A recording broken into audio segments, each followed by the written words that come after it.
이 시간 저희가 함께 볼 말씀은 히브리서 1장 1절과 2절 두 절 말씀입니다. 신약성경 히브리서 1장 1절부터 2절까지의 말씀입니다.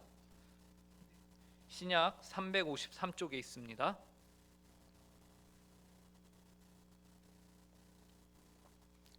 이 시간 두 절 말씀을 저희가 한 목소리로 함께 읽도록 하겠습니다. 함께 읽겠습니다. 시작. 옛적에 선지자들을 통하여 여러 부분과 여러 모양으로 우리 조상들에게 말씀하신 하나님이 이 모든 날 마지막에는 아들을 통하여 우리에게 말씀하셨으니 이 아들을 만유의 상속자로 세우시고 또 그로 말미암아 모든 세계를 지으셨느니라. 아멘. 오늘도 이렇게 수요일 저녁에 하나님의 말씀을 공부하기 위해 나오신 모든 성도님들을 주님의 이름으로 환영하고 사랑하고 축복합니다. 우리 좌우 앞뒤에 계신 분들과 함께 눈을 마주치면서 저희가 어차피 얼굴의 절반은 가려져 있기 때문에 눈으로써 우리의 사랑을 고백하도록 하겠습니다. 사랑합니다. 축복합니다. 서로 고백하도록 하겠습니다. 지난 시간에 배운 내용을 저희가 함께 복습해보는 시간을 먼저 갖고자 합니다. 지난 시간에 배운 내용은 우리가 이제 하이델베르크 12문부터 15문까지를 저희가 함께 보았는데요. 강의 안에 보시면 1페이지에 이제 질문들만 제가 적어 놨습니다. 그 이유는 따로 답은 제가 적지 않았는데요. 왜냐하면 우리 은곡교회 수요 성경 공부에 나오시는 성도님들이 이 동네에서 착실하고 신앙 좋고 인물 좋고 머리가 좋기로 소문이 나갔고 제가 답은 적지 않았습니다. 이미 지난주에 다 배운 거기 때문에 답을 다 알고 계시리라 생각하고 이제 제가 질문만 적었는데요. 12문 함께 읽어보겠습니다. 시작. 하나님의 의로운 심판에 의해 우리는 이 세상에서 그리고 영원히 형벌을 받을 마땅한데 어떻게 이 형벌을 피하고 다시 하나님의 은혜를 입을 수 있겠습니까? 어떻게 인류는 하나님의 형벌을 피하고 다시 하나님의 은혜를 입을 수 있는가라는 것이죠. 하나님께서는 자신의 의가 어떻게 되기를 원하시죠? 만족되기를 원하십니다. 따라서 우리는 스스로든 아니면 다른 이에 의해서든 수단과 방법을 가리지 않고서 하나님의 의를 만족시키기 위해서 노력해야 하는 것이죠. 이 말은 다른 말로 모든 죄값을 다 치룬다, 구속을 이룬다라는 의미예요. 그런데 그 다음에 13문을 저희가 함께 읽어보도록 하겠습니다. 시작. 우리가 스스로 하나님의 의를 만족시킬 수 있습니까? 없습니다가 답이죠. 너무 답을 정확하게 알고 계셔서 감사합니다. 오히려 충격적인 것은요, 저희가 지난주에 이 13문을 봤을 때에 현실적인 것 그리고 사실적인 내용까지 포함하고 있었는데 오히려 우리는 날마다 우리의 죄책을 증가시킬 뿐입니다. 없습니다를 더 나가서 우리는 날마다 우리의 죄책을 증가시킬 뿐입니다 라고 말하고 있다는 것이죠. 우리는 스스로는 하나님의 의를 만족시킬 수 없습니다. 이는 스스로에게 정직한 사람이라면 그 누구나 동의하는 내용인 것이에요. 그러므로 우리는 스스로서는 하나님의 의를 만족시킬 수 없다. 오히려 우리는 우리의 죄책을 더욱더 증가만 시킬 뿐이다 라는 것이죠. 그렇다면 우리 스스로를 제외한 다른 피조물을 통해서는 이 일이 가능한가? 라고 하는 것이죠. 13문 읽어보도록 하겠습니다. 시작. 어떠한 피조물이라도 단지 피조물로서 우리를 대신하여 하나님의 의를 만족시킬 자가 있습니까? 있습니까? 없습니까? 없습니다. 이 부분에 대해서도 하이델베르크 14문답이 두 가지로 답변을 해주고 있는데 저희가 정리를 해보자면, 첫째, 인간의 이 책임을, 인간의 죄에 대한 책임을 다른 피조물에게 묻는 것, 그것은 공의롭지 못하다, 그것은 정의롭지 못하다, 공평하지 못하다라는 것이죠. 그리고 두 번째는 설령 다른 피조물에게 죄값을 묻는다 하여도 그 피조물조차도 스스로의 죄로 인해 하나님의 진노를 감당할 수 없는 그런 피조물일 뿐이다 라는 것이에요. 그래서 지난 시간에 저희가 제사 제도를 함께 봤는데 그 양과 소와 그러한 모든 제물들을 해봤자 그것이 영원한 우리의 죄의 용서를 가져다 주지는 못한다라는 것을 우리가 함께 봤습니다. 그러므로 우리는 우리 스스로뿐만 아니라 다른 피조물에 의해서도 하나님의 의를 만족시킬 수는 없다. 여기서 전제는 피조물이라는 것을 우리가 기억해야 합니다. 자, 15문. 그렇다면 우리는 어떠한 중보자, 구원자를 찾아야 합니까? 라는 것이었죠. 어떠한 자를 찾아야 하느냐라고 했을 때에 우리가 참 인간이면서 참 하나님인 존재를 중보자로 찾아야 한다라는 결론을 우리가 지난 시간에 도출해냈습니다. 그리고 오늘은 이제 그 중보자가 왜 참 인간이며 참 하나님이어야 하는가라는 그 이유를 저희가 구체적으로 좀 살펴보고자 합니다. 그리고 한 가지 더, 우리는 이러한 중보자의 자격 조건이라고 하죠. 그 특징들을 과연 어디서 이런 정보들을 우리가 얻을 수 있는가라는 것도 함께 고민을 해보고자 합니다. 그래서 오늘은 저희가 하이델베르크 16문부터 19문까지를 함께 살펴볼 예정입니다. 자, 먼저 2번, 중보자는 왜 참 인간이시며 의로우셔야 하는가라는 것. 1번, 참 인간이신 중보자. 중보자가 참 인간이셔야 하는 이유로 먼저는 하나님의 의에 대해서 우리가 말을 해볼 수 있을 것 같아요. 자, 반괄호 1번, 하나님의 의의 값 치르기를 요구하심. 오타가 있는데요, 치루기가 아니라 치르기입니다. 지난 시간에는 저희가 마지막에 오타가 아주 많이 나왔는데 오늘은 시작 부분에 오타가 등장을 했습니다. 자, 중보자는요 참 인간이셔야 하는데 그 첫 번째 이유가 이미 지난 시간에 우리가 살펴본 바와 같이 하나님의 의가 그것을 요구하고 있어요. 하나님의 의는 인류가 지은 죄에 대해서 다른 피조물이 대신 그 죄값을 치르는 것을 하나님은 허락하지 않으십니다. 만족하지도 않으세요. 인간이 저지른 죄의 책임을 인간에게 묻고 계신 것이죠. 오히려 인간이 아닌 다른 피조물에게 그 책임을 묻는 것은 불의하고 공평하지 않다라는 것이에요. 그렇기 때문에 하나님의 의는 인간의 죄를 인간이 책임지기를 요구하십니다. 그런데 진짜 문제는 그 다음이에요. 2번, 의로우신 중보자. 이게 진짜 문제예요. 인간의 죄값을 인간이 책임져야 하는데 우리가 지난 시간에 살펴본 것처럼 같이 인간 안에서 이 죄의 문제, 하나님이 만족할 만큼의 의로움을 이제 가진 존재가 있느냐라는 것이죠. 다른 말로 하면 인간 중에 자신의 죄 말고 자신의 죄 말고 남의 죄까지 같이 감당을 할 수 있는 그런 여유가 있는 사람이 있느냐라는 것이에요. 이 대답도 우리가 지난 시간에 봤듯이 없다. 그런 존재는 없다라는 것이에요. 성경을 한번 읽어보도록 하겠습니다. 로마서 5장 12절입니다. 함께 읽겠습니다. 시작. 그러므로 한 사람으로 말미암아 죄가 세상에 들어오고 죄로 말미암아 사망이 들어왔나니 이와 같이 모든 사람이 죄를 지었으므로 사망이 모든 사람에게 이르렀느니라. 이 세상에 있는 모든 사람은요 한 사람 아담으로 말미암아 사망이 이 땅에 들어왔고 그 사망으로부터 그 누구도 결코 자유롭지 못하다라고 말합니다. 여러분, 사망이란 무엇입니까? 사망은 죄의 열매입니다. 죄의 결과물이 사망이에요. 우리가 세상을 둘러보면 모든 사람들이 죽는다는 것, 사망한다는 것을 우리가 보게 되죠. 이 말인즉 최초의 사람 아담, 그 한 사람으로 말미암아 모든 사람이 죄인이 되었다라는 그 무엇보다도 아주 확실한 증거예요. 그리고 죄인인 사람은 남의 죄의 값을 해결하기는커녕 본인 자신의 죄의 값도 해결 못해서 죄의 열매인 사망으로부터 자유롭지 못합니다. 이것은 그 사람이 얼마나 무능한가, 이 죄의 문제 앞에서 얼마나 무기력한가를 우리에게 보여주고 있는 것이에요. 그러므로 타락한 인간들 속에서는 진정한 중보자를 찾을 수 없다라는 건데요. 왜냐? 진정한 중보자는 참 인간이시면서 동시에 자신의 죄는 신경을 안 써도 되는 그러한 넉넉한 여유로운 죄로부터 아주 깨끗한 존재여야 하기 때문에 그렇습니다. 그래서 자신이 아닌 다른 사람을 위해서 대신 그 죄값을 치를 수 있을 만큼 의로움의 여유, 의로움이 너무나도 여유로운 거예요. 그래서 이 사람은요 존재 자체가 어떤 존재일까요? 죽음, 사망하고는 전혀 별개의 존재인 것이. 그 말인즉슨 노아가 있느냐 없느냐? 아마 노아조차도, 그러니까 늙어가는 것조차도 그 사람하고는 별개가 될 수 있는 그런 존재, 그런 존재여야 된다라는 것이죠.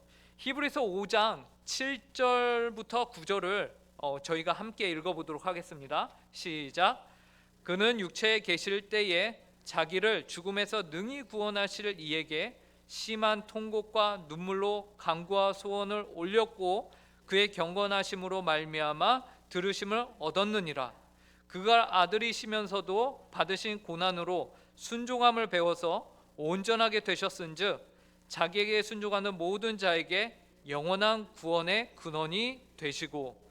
그런데 히브리서 저자는요, 예수님께서 육체에 계셨다라고 말하면서요, 그러면서 심한 통곡, 눈물, 간구, 소원, 경건으로 말미암아 그를 구원하실 이 누굴까요? 성부 하나님. 성부 하나님 보시기에 어떻게 됐다고 하냐면 9절에 보니까 온전하게 되셨은즉이라고 말하고 있습니다. 온전하게 되었다. 우리가 인류가 그렇게 갈망하고 찾고 있던 존재가 드디어 등장을 한 것입니다. 그래서 하나님이 요구하시는 의를 육체의 몸, 그러니까 7절에서 그는 육체에 계실 때에, 언제 그가 온전함을 인정받았느냐?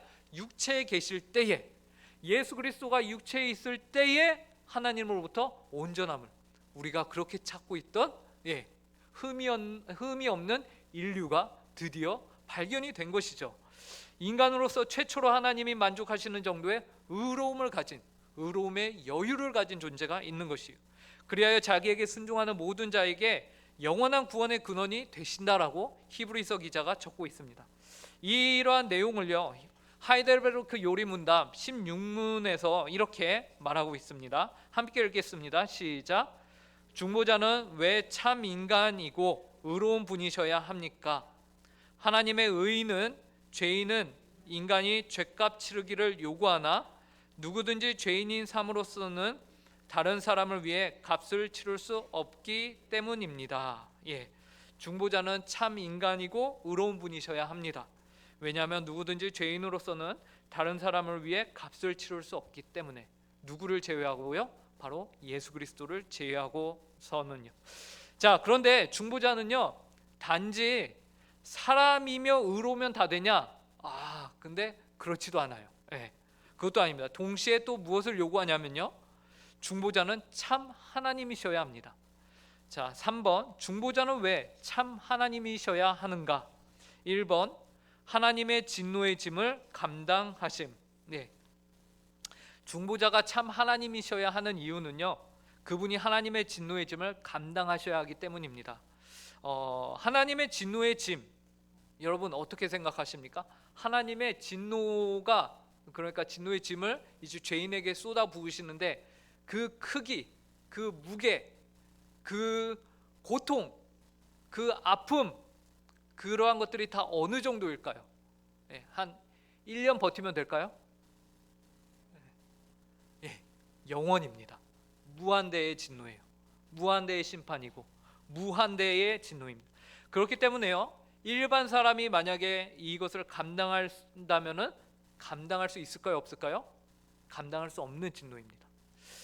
그렇기 때문에 한번 지옥에 떨어진 자는요, 다시는 그 결정이 번복되지 않는 것이고요, 그 결정을 받게 된 진노는요, 끝이 없이 영원하다, 무한대다라는 것을 우리가 생각하면, 이 진노, 이 불신, 하나님을 믿지 않는 것, 하나님의 은혜에서 떨어져 나가는 그 상태가 얼마나 어마무시한가를 우리가 그 공포를 느끼게 되는 것이죠. 그런데 일반 인성만을 간지, 그러니까 저희가 한번 여기서 가정을 한번 세워봅시다. 어떤 가정이냐? 혹시 예수님 말고요, 혹시 죄가 없는 인간이 딱 있다. 예를 들면 이름을 그냥 오해하지 마십시오. 조양훈이라는 자가 등장을 했는데 죄가 없다. 그런데 그 사람이 죄가 없어요. 만에 하나 그 죄가 없는 존재가 있다고 했을 때에, 그러한 존재가 하나님의 진노를 감당한다 했을 때에, 여러분 몇 명까지의 진노를 감당할 수 있을까요? 끼케야 아담으로부터 모든 인류의 중에서 한 명, 그죠? 왜냐하면 한 명의 인격이니까. 한 명이 한 명밖에 더 하겠습니까? 그죠? 그러니까 인간이라면은 온 인류에서 마이너스 1. 그럼 그 나머지는 어떻게 됩니까? 그대로 그 진노를 감당해야 된다라는 것이. 그래서 그 한 명을 뺀 온 인류가요 어떻게 될까요? 하나님의 진노로부터 자유롭지 못한 것이. 그렇기 때문에 중보자는요 단순히 인성만을 가져서는 안 됩니다. 그럼 무엇을 또 취해야 됩니까? 하나님의 무한대의 진노에서 온 인류 가운데 택한 자들을 구원하시는 일은요 인성뿐만 아니라 그 안에 무엇을 가져야 되냐? 신성을 가지고서 그 신적인 진노를 감당할 수 있는 신적인 존재가 그 진노를 감당해야 한다라는 것입니다. 그래서 하나님의 무한대의 진노를 신성으로 감당하고 인성으로서는 무엇을 합니까? 인류를 대표하는 일을 취해야 한다라는 것이에요. 절대로 둘 중에 하나, 인성만 갖고 있고 신성이 없다거나 혹은 신성만 가지고 있고 인성이 없다면 중보자로서의 자격이 안 되는 것이에요. 그래서 괄호 1번 반괄호 인성과 신성 모두를 가지고 있어야 한다라는 것입니다. 2번 의와 생명을 주심. 그리고 중보자가 신성을 가짐으로써 단지 우리에게 하나님의 진노와 형벌만을 면하게 해주시는 것은 아닙니다. 그러니까 형벌만 우리에게 제해 준다 그것이 아니에요. 우리에게 추가로 의와 생명을 주십니다. 무슨 말이냐면요 반괄호 1번 죄의 형벌을 사하심. 물론 신성으로 말미암아 우리의 죄의 형벌을 사하십니다. 우리의 죄의 형벌을 사하세요. 그런데 괄호 2번 하나님과의 영원한 교제도 주십니다. 이렇게 생각을 하시게 되면 좀 유익할 것 같아요. 그리스도께서요 십자가의 형벌을 받으심으로써 우리의 죄값을 치르셨다라고 우리가 믿습니다. 그렇게 되면 우리는 이제 죄가 없는 상태가 되는 것이죠. 죄가 없는 상태. 누가 있었냐면 태초에 하나님이 아담을 창조하셨을 때에 그는 죄가 없었습니다. 그죠? 그래서 이 상태를 우리가 제로의 상태로 보면 됩니다. 죄는 없습니다. 그런데 하나님은 이 아담에게 하나님과 더 깊고 영원한, 그러니까 아담의 상태는 우리가 봤을 때에 너는 선악과를 먹지 마라 라는 계명이 주어졌을 때에 선악과를 먹고 타락할 수도 있는 상태였잖아요. 그죠? 그 상태로 우리가 십자가의 구속으로 말미암아 그 상태로 갔다라고 보면은, 이 제로의 상태에 우리가 있다라고 치면은, 그 다음에 하나님께서는 우리에게 그보다 더 높은 상태, 그러니까 아담에게도 어떤 상태를 원하셨냐면 천국의 상태, 하나님과 영원히, 그래서 다시는 죄를 짓지 않아도 되는 상태. 하나님의 아담에게 선악과를 먹지 마라 라고 했을 때에 이것을 반대로 하면은 안 먹으면은 무엇이 된다는 것이죠? 먹으면은 너가 정령 죽으리라, 안 먹으면은 너가 살리라. 근데 일정 기간 동안 너가 이 계명에 잘 순종을 했다면은 하나님은 아담에게 영원히 살 수 있는 생명과 그러한 하늘나라의 복을 허락하셨을 것입니다. 하지만 아담은 그 상태에서 타락하고 말았죠. 근데 예수 그리스도를 그 십자가의 보혈로 우리가 죄가 사하여졌다, 그 상태를 우리가 아담과 같은 상태라고 본다면은 이제 거기에서 우리에게 예수 그리스도가 신성을 취하심으로 말미암아 얻게 되는 유익은 무엇이냐면 우리에게 죄만 사여지는 것이 아니라 의와 생명을 주시는, 그러니까 제로의 상태에서 더 올라가는 거죠. 그럼 어떤 상태가 됩니까? 죄를 안 짓는 상태. 그 상태는 언제예요? 우리 모두가 예수 그리스도가 재림하시면 얻게 되는 영화의 상태. 죄를 다시 짓지 않는, 천국에 들어가서 지옥으로는 갈 수가 없는 상태. 우리의 구원이 모든 것이 완전히 정착이 된 상태. 그 상태를 하나님께서 우리에게 주시기 위해서 예수 그리스도 중보자는 신성도 가지고 계셔야 된다라는 것이에요. 여기서 왜 신성이 필요하냐? 그 신성으로 말미암아 예수 그리스도가 그분의 온 인생 가운데서 하나님께 순종하며 사셨기 때문에 그렇습니다. 인성 안에 그 신성이 함께 하심으로 사셨습니다.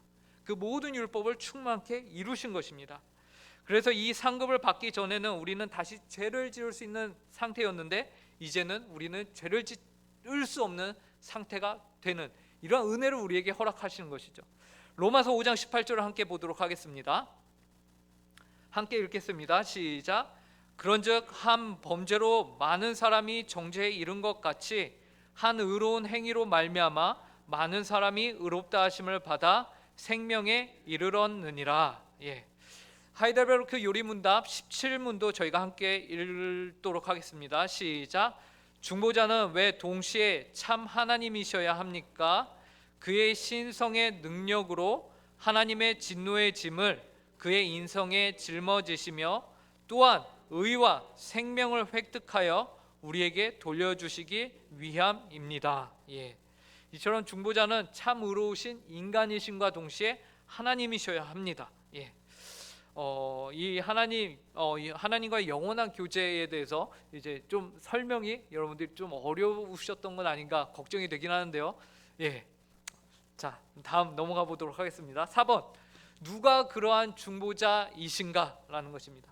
그렇다면 의로우신 참 인간이신과 동시에 하나님이신 분이 누구이십니까? 지난주부터 저희가 극적인 효과를 위해서 알면서도 모른 척하고 있었던 바로 그 순간입니다. 바로 예수 그리스도이십니다. 그리스도만이 오직 하나님과 우리 사이에 중보자가 되실 수 있으신 것은 그분만이 참 인간이시면서 또한 참 유일하신 하나님이시기 때문에 그렇습니다. 심지어요, 여러분, 성부 하나님이 중보자가 되실 수 있을까요, 없을까요? 어떻게 저렇게 좀 위험한 발언을 조영호 목사님이 하시는 거 아닌가? 성령 하나님 중보자가 되실 수 있을까요, 없을까요? 애매하죠. 성자 예수 그리스도만이 중보자가 되십니다. 왜 그럴까요? 성부와 성령은 인성을 취하지 않으셨습니다.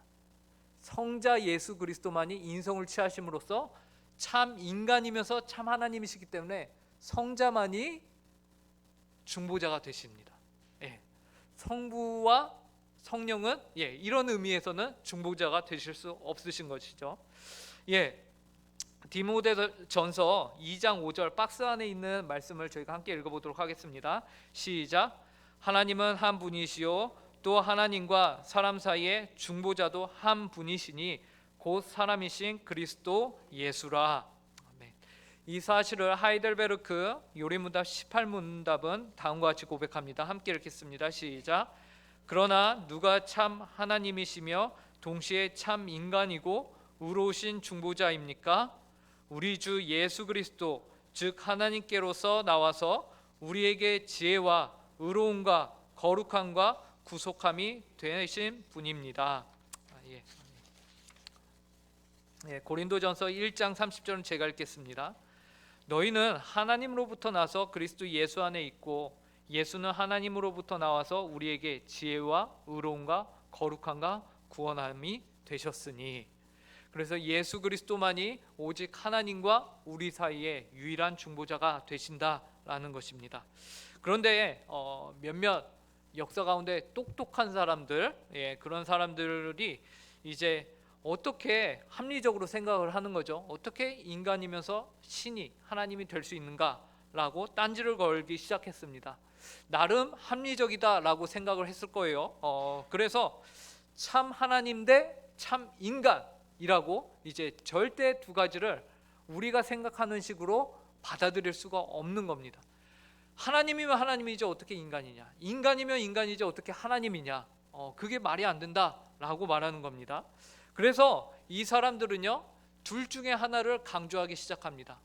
그리스도의 신성을 강조하든지 아니면 그리스도의 인성을 강조하든지, 그리스도의 신성을 부인하든지 그리스도의 인성을 부인하든지, 그렇게 둘 중에 하나를 택하기 시작합니다. 1번 그리스도의 인성을 부인. 첫 번째는 영지주의인데요. 이 영지주의는 영은 선하고 육은 어떨까요? 악하다라는 것이요. 그리고 영이 육에 갇혀 있다. 마치 감옥 생활 같아요. 그래서 정말로 좋은 것은 죽은 다음에 영이 자유롭게 됐을 때 그것이 정말로 좋은 것이다라고 합니다. 굉장한 이분법적 사고죠. 예. 굉장히 둘을 극명하게 나눠서 생각하는 것이에요. 그런데 이러한 생각이요, 그 이후에 많은 이단들에게 영향을 미치기 시작합니다. 그래서 영적인 것이 선한 것이고 육적인 것은 나쁜 것인데, 예수 그리스도가 선하신 하나님이 이 땅 가운데 내려오셨다? 만약에 그것이 사실이라면은 그 눈에 보이는 예수 그리스도는 단지 눈에만 보일 뿐이다. 그게 무엇이냐면 가연설입니다. 2번 가연설인데요, 그리스도가 이 세상에 실제로 있었던 것이 아니라 눈에 보이는 현상만, 물론 이들이 말하는 가연설은요, 만지면 만져집니다. 하지만 그것이 눈에 보일 뿐이지 실제 하나님은 아니다. 실제 하나님은 어디 계세요? 저 영적인 세계에 계시다라는 것입니다. 그래서 이 땅 가운데 살았던 예수는 참 인간이 아니라 참 인간처럼 보여지는 그러한 눈에 보이는 현실일 뿐이다 라는 것이죠. 굉장히 똑똑한 사람들이 생각해낸 겁니다, 여러분. 그러나 이것이 중요한 것은 무엇입니까? 성경의 가르침과 다르다라는 것이. 성경에는 분명히 예수 그리스도가 아기 예수로 이 땅 가운데 태어나셔서 마리아 가운데 잉태되고 태어나셔서 실제 인간의 삶을 사셨다라고 말하고 있는 것이. 그리고 그 예수 그리스도가 실제 인간이기 때문에 인간을 대표해서 이 구속을 이룰 수 있었다라고 말하거든요. 그러니까 우리는 아무리 똑똑한 사람이 말한다 하여도 그것이 성경과 대치가 된다? 그러면 우리는 그거는 우리가 받아들여서는 안 되는 것이죠. 그리고 또 양태론이라는 것이 있습니다. 이 사람들은 어떻게 말하냐면 예수 그리스도가 성부와 성자와 성령이 아니라 하나님은 한 하나님이야. 근데 그 하나님이 가면을 그때그때마다 역할을 바꿔가면서 썼을 뿐이야. 그래서 성부 하나님의 가면을 써서 성부 하나님인 것처럼 하고, 이 땅에 왔던 그 하나님은 단지 성자라는 역할을 했을 뿐이지 하나님은 단 한 분이다 라고 말한 것입니다. 그래서 하나님의 그 위격을 모두 다 삼위일체이신데 그 삼위를 모두 다 깡그리 무시해버리는 거예요. 그래서 오직 하나님은 한 분이시다를 강조하는 것입니다. 이 모든 것들이요, 그리스도의 그리스도를 인성을 무시하는 것이에요. 반대로 그리스도의 신성을 무시하는 사람들도 있었습니다. 그래서요, 첫 번째 아리우스주의인데요, 이 사람들은요, 예수 그리스도 대단해. 그런데 뭐라고 하냐면요, 온 인류 가운데서 하나님의 최초의 피조물, 대단하지. 대단합니다. 그런데 뭐라고 하냐면 하나님이 말씀으로 세상을 창조하시기 그 이전에 그 영원이라는 시간 속에서 예수 그리스도가 만들어졌다. 이제 시편에 보면 낳으셨다라는 표현이 있는데, 그것을 가지고서 이것 봐라, 이렇지 않느냐, 예수 그리스도는 피조물이다라고 말하는 것입니다. 근데 예수 그리스도를 피조물이라고 성경은 말하고 있지 않거든요. 성경에서는 나와 아버지는 하나이니라 라고 말하고 있거든요. 그리고 다윗을 말씀하시면서 그 다윗이 하나님이라고 불렀던, 그 주님이라고 불렀던 존재가 바로 본인임을 이제 말씀하시거든요. 이와 같이 예수 그리스도는 그분이 하나님이시면서 그 하나님 안에 성자이셨는데, 그렇기 때문에 하나님이신데 그것을 이제 무시하는 것이 된 것이죠. 그래서 아리우스주의는요, 예수 그리스도의 신성을 이렇게 열등한 존재로 바라보게 됩니다. 하나님보다 못한 존재로 바라보게 됩니다. 그리고요, 네스토리우스 학파라고 있는데, 이 사람들은요, 예수 그리스도가 우리는 한 인격 안에 양성을 가졌다라고 말하거든요. 신성과 인성을 한 인격, 그러니까 한 예수 그리스도가 있는 것이에요. 한 예수 그리스도 안에 신성과 인성을 가지고 있는 것이죠. 이것도 우리는 이해를 못합니다, 사실. 왜 그렇죠? 우리는 한 인성만을 갖고 있거든요. 한 인격만을 가지고 있고, 그런데 하나님은 한 인격 안에 한 본성 안에 세 위격을 갖고 있어요. 그래서 삼위일체. 이것도 우리는 이해를 못해요. 이것도 이해를 못하는데 예수 그리스도도 우리는 이해를 못합니다. 왜 그렇죠? 공감할 수가 없어요. 예수 그리스도는 인성과 신성 두 가지 양성을 갖고 있거든요. 우리는 일성만을 가지고 있습니다. 그죠? 인간으로서 그렇기 때문에 우리가 신성을 갖고 있는 사람은 없잖아요, 여기에. 그죠? 예. 그런데 성경이 이거를 말하고 있기 때문에 우리는 이 예수 그리스도의 양성을 우리가 인정을 하는 거거든요. 근데 이 네스토리우스 학파는요, 인격도 두 개로 나눠서 보는 겁니다. 그래서 극명하게 이 신성과 인성을 나누고 인격도 둘로 나눠요. 그래서 쉽게 말하면 뭐냐면 이중인격자 같은 아주 정상적이지 않은 것을 강조하는 겁니다. 그리고 현대의 자유주의 신학자들은요, 이제 더 나아가서 어떻게 하냐면 그리스도 도덕적인 선생, 우리에게 좋은 삶을 모범을 보여주신 분까지만을 봅니다. 우리와 다를 게 없는 인간, 그런데 도덕적으로 살았던 인간 정도로 봅니다. 그래서 이렇게 그리스도의 신성을 부인하는 사람들이 있습니다. 중요한 거는요, 뭐냐면요, 여러분, 그리스도의 인성을 부인하던 신성을 부인하던 둘 다 우리는 부인할 수 없다라는 것이, 우리는 무엇입니까? 인성도 인정하고 신성도 인정해야 한다라는 것. 그래서 우리는요, 균형을 잘 잡아야 됩니다. 그 강연에 보시면 코끼리가요, 공위에 올라탔습니다. 굉장히 놀라운 능력을 보여주고 있죠.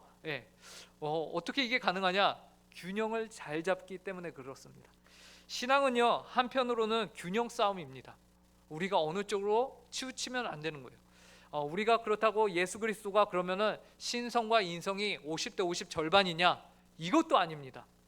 예수 그리스도는 100% 하나님이시면서 100% 인간이신 분으로 우리가 바라봐야 하고, 우리가 이러한 고백들이 우리 가운데 이제 하이델베르크 요리문답 18문에서 아주 바르게 우리에게 말해주고 있었던 것이죠. 18문 우리가 아까 함께 살펴봤었는데요, 한 번 더 저희가 고백하면 좋을 것 같습니다. 3페이지입니다. 3페이지 제일 아래.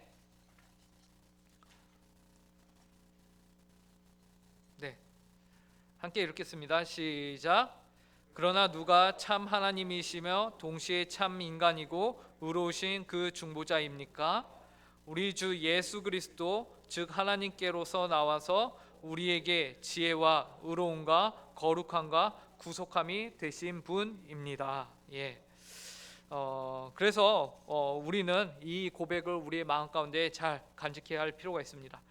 그리고 우리가 이러한 고백을 할 수 있도록 우리에게 이러한 진리를 전달해 주는 정보, 그것들은 우리가 어디서 얻을 수 있을까요? 성경이라고 우리가 생각하기 쉬운데 더 엄밀히 말하면은 복음에서 알 수 있다라는 것입니다. 하나님께서는 이 복음을 우리 인류에게 계시하셨습니다. 물론 우리가 성경이라고 말할 수 있는데, 제가 이렇게 딴지를 걷는 이유는 이제 성경이 없던 시대가 있죠. 성경이 종이로서, 책으로서 존재하지 않던 시대가 있었습니다. 그죠? 그 이전에도 하나님께서는 우리에게 이러한 정보들, 중보자에 대한 정보들을 계속해서 허락하셨다라는 것이에요. 그렇기 때문에 제가 복음이다라고 말합니다. 그렇다면 이 복음은 언제부터 주셨는가라는 것이요. 5번 거룩한 복음의 계시, 1번 낙원에서, 사실 낙원에서부터 주셨습니다. 이 낙원은 어디일까요? 하나님이 태초에 창조하신 에덴 동산, 그렇죠. 에덴 동산을 말합니다. 사실 복음이라는 것, 예수 그리스도께서 나의 죄를 위하여 십자가에 못 박혀 죽으시고 부활하시고, 이 사실이요, 사실 태초에 하나님이 아담 하와를 창조하셨을 때는 필요가 없던 소식이었어요. 그죠?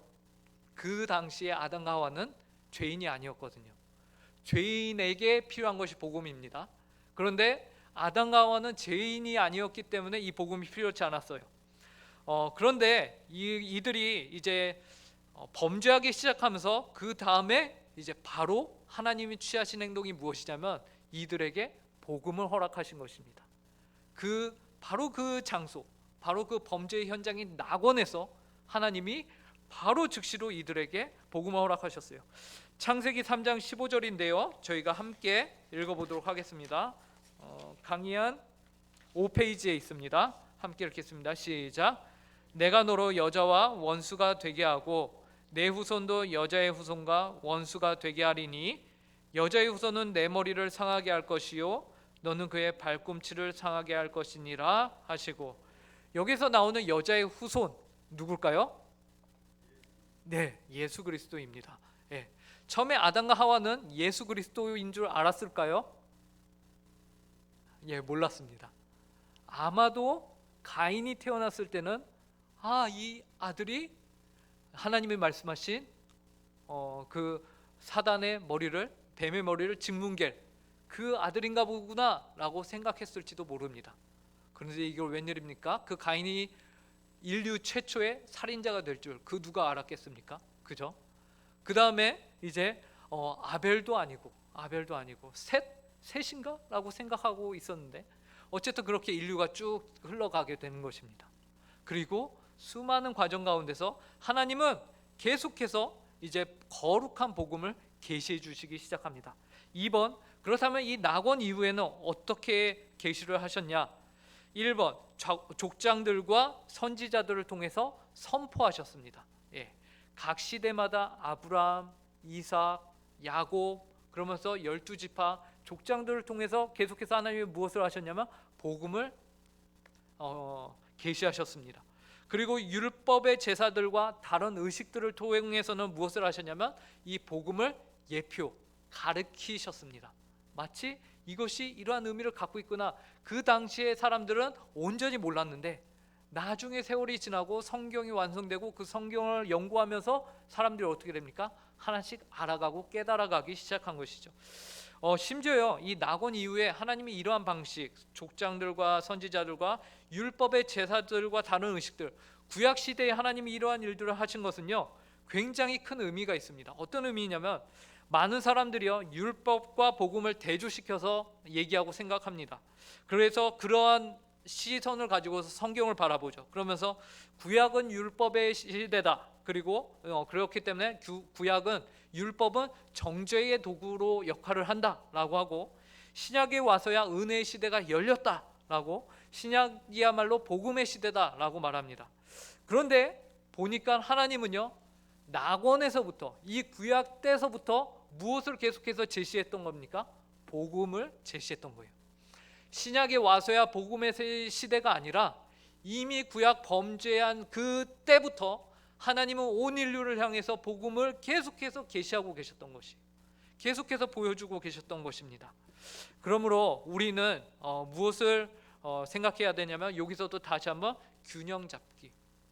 신약만 중요한 것이 아니라 구약도 중요하다. 구약과 신약이 서로 중요하다. 다 중요하다. 그 둘 중에 무엇 하나가 더 중요하고 안 중요하고가 없다라는 것이죠. 구약을 통해서 신약의 성취를 보고 성도는 하나님이 이루신 일을 기뻐할 수 있어야 하고요. 신약을 통해서 구약의 복음들이 퍼즐처럼 맞춰지는 그러한 경험을 우리는 해 나가야 합니다. 그래서 하나님 이 퍼즐이 맞춰지는 것과 같이 앞으로 이제 예수 그리스도께서 재림하여 오실 것들도 우리가 구약의 성도들이 신약을 기다렸던 그 마음으로 지금 신약의 시대를 살아가는 우리가 이제 예수 그리스도의 재림을 기대하며 기다릴 수 있어야 한다는 것이죠. 결코 구약이 없는 신약은 존재할 수가 없습니다, 여러분. 그죠? 그리고 신약이 없는 구약은요 의미가 없습니다. 그죠? 성취된 게 없는데 하나님은요 낙원에서 시작을 해서 구약의 족장들과 선지자들을 통해서 복음을 선포하셨고 율법의 제사들과 다른 의식들을 통해서 복음을 예표하셨습니다. 자, 3번. 그렇다면 마지막에는요, 여기에서 말하고 있는 마지막에는 종말의 때를 가리키거든요. 그 종말의 때는 언제냐면 바로 예수 그리스도께서 2000년 전에 오신 그때 이미 종말은 시작됐고요. 예. 그리고 지금 저와 여러분들이 우리가 어느 때를 살아가고 있느냐? 종말의 때를 살아가고 있는 겁니다. 하나님의 심판이 이미 이곳 가운데 임했고요. 그 심판이 언제 마무리가 되느냐? 예수 그리스도께서 재림하실 때에 마무리가 되는 것이에요. 그래서 우리는 지금 종말의 때를 살아가고 있다라는 것입니다. 자, 히브리서 1장 1절과 2절 이 말씀을 보시면 이게 결코 조양훈 목사의 주장이 아니구나라는 것을 아시게 될 것입니다. 함께 읽겠습니다. 시작. 옛적의 선지자들을 통하여 여러 부분과 여러 모양으로 우리 조상들에게 말씀하신 하나님이 이 모든 날 마지막에는 아들을 통하여 우리에게 말씀하셨으니 이 아들을 만유의 상속자로 세우시고 또 그로 말미암아 모든 세계를 지으셨느니라. 2절에 보시면은 이 모든 날 마지막에는 하면서 마지막? 그러면 정말 재림 때인가? 라고 생각할 수 있는데 아들을 통하여 우리에게 말씀하셨으니 뭐라고 합니까? 이미 과거형이죠. 이미 아들을 통해서 말씀하셨으니 라는 것이 이미 말씀하셨습니다. 과거에는요 하나님이 여러 부분과 모양으로 누구를 통해서 선지자를 통하여서 또 우리 조상들에게 말씀하셨다라고 말하고 있어요. 과거에는 이렇게 말씀하셨는데 이제 신약에 와서는 그 아들을 통하여 말씀하신다라는 것이죠. 구약에 여러 모양과 여러 예언 여러 가지 것들이 있었는데 환상이 있고 했었는데 이제는 그 모든 것들이 누구로 이렇게 좁혀지면서 하나로 모였냐? 예수 그리스도로 말미암아 그 모든 것들이 완성이 되었다라고 말하고 있는 것이죠. 이 내용을 하이델베르크 19문답에서 이렇게 말합니다. 함께 읽도록 하겠습니다. 시작. 당신은 이것을 어디에서 압니까? 거룩한 복음에서 압니다. 하나님께서는 이 복음을 처음에 낙원에서 친히 계시하셨고 후에는 족장들과 선지자들을 통해 선포하셨으며 또한 율법의 제사들과 다른 의식들로서 예표하셨고 마지막에는 그의 독생자를 통해 완성하셨습니다. 예. 그러므로 우리는 이 거룩한 복음을 통해서 우리가 마땅히 이 중보자에 대해서 알게 된다. 하나님이 그 과거부터 쭉 계속해서 우리에게 말씀해 주셨다라는 것입니다. 자, 나가는 말을 함께 읽도록 하겠습니다. 1번 시작. 예수 그리스도만이 참 하나님이시며 동시에 참 인간이고 의로우신 중보자가 되십니다. 그분은 한 인격 안에서 신성과 인성을 가지고서 하나님의 진노의 짐을 짊어지시고 우리에게 의와 생명을 주셨습니다. 네. 2번 함께 읽겠습니다. 시작. 하나님께서는 이 사실을 복음을 통해서 온 인류에게 알려주셨습니다. 낙원에서부터 알려주신 계시는 족장들과 선지자들을 통해 선포하셨고 율법의 제사들과 의식들로서 예표하셨습니다. 그리고 마지막에는 그 독생자들을 통해 완성하셨습니다. 우리는 이 복음이 우리 안에 더욱 온전하여지도록 성경을 더욱 잘 배우고 말씀에 순종하는 삶을 살아야 합니다. 예, 함께 기도하겠습니다. 하나님 아버지, 오늘도 저희들에게 신앙의 선배들이 기록해 놓은 귀한 문서 하이델베르크 요리문답을 통하여서 하나님 아버지 우리의 중보자이신 예수 그리스도가 어떤 분이신가에 대해서 알려주시니 감사합니다. 예수 그리스도께서는 중보자로서 참 인간이시며 참 하나님이셔야 했습니다. 그 이유는 인간으로서 우리를 대표하고 또 참 하나님으로서 하나님 아버지께서 원하시는 그 의를 만족시키며 그리하여서 그 심판을 모두 다 감당하셔야 했기 때문입니다. 하나님 아버지 예수 그리스도가 우리의 중보자가 되어 주심에 감사합니다. 하나님 아버지 그로 인하여 우리가 받아야 할 영원한 형벌을 우리가 받지 않게 되었고 하나님 아버지 이 세상을 살아가면서도 우리가 하나님 아버지 단지 구원받고 사는 것이 아니라 우리의 구원이 확정되어서 우리가 택하심을 받고 다시는 흔들리지 않는 이 구원의 소망 가운데 우리가 살아갈 수 있게 해주심에 감사합니다.